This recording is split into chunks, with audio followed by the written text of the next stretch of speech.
이 세속 사회에서 자신을 지키는 삶은 과연 무엇일까요?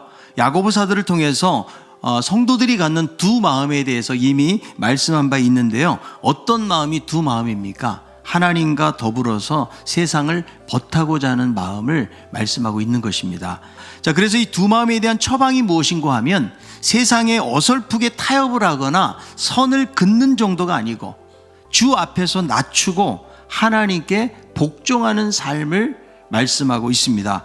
결국 하나님 앞에서 내 자신의 위치를 깨닫고 낮출 때에 참된 경건과 신앙의 삶을 살아갈 수가 있는 것이죠. 자, 그런데 문제는 내가 자꾸 하나님의 자리에서 하나님 행세를 하려고 한다는 것입니다.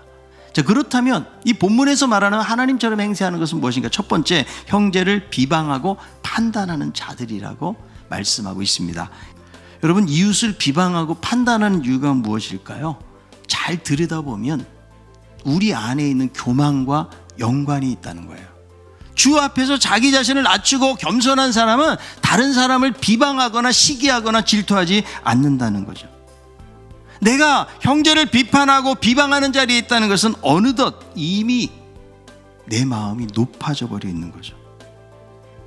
여러분, 하나님 말씀에 자기 자신을 복종하고 낮추는 것이 세속 가운데서 자기를 지키는 것인데, 세속적인 가치로 형제를 비방하고 판단하는 것은 왕의 법에서 어긋나는 행동을 하는 것이고, 이것은 마치 내가 하나님 자리에서 행세하는 것과 다를 바가 없다는 거예요.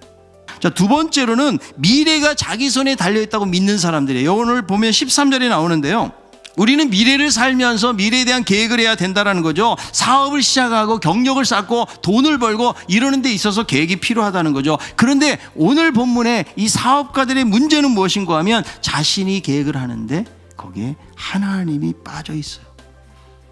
마치 내가 미래의 모든 것들을 통제하고 다스릴 수 있다라고 자신감을 가지고 있는 사람들에 대해서 말씀하고 있는 거죠. 그래서 여러분, 우리들은 어떤 고백을 하고 살아야 되는가? 바로 하나님의 뜻을 생각하는 인생을 살아야 돼요. 우리는 날마다 하나님을 인정하며 살아야 돼요. 우리의 미래가 내 손에 달려있는 것이 아니고 하나님이 주관하시고 하나님의 뜻에 달려있기 때문에 여러분, 그분께 모든 것을 맡기면서 내가 주의 뜻이면 이것도 하고 저것도 하리라, 하나님이 허락해 주셔야 돼요. 여러분, 하나님처럼 행세하지 마십시오.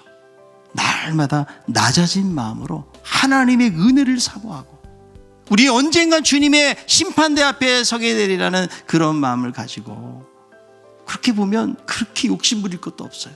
하나님의 뜻을 이루면서 다른 사람들을 행복하게 하고 다른 사람을 축복하고 정말 하나님 나라의 풍성함들을 이루어갈 수 있는 우리 모든 성도들이 다 될 수 있기를 바랍니다.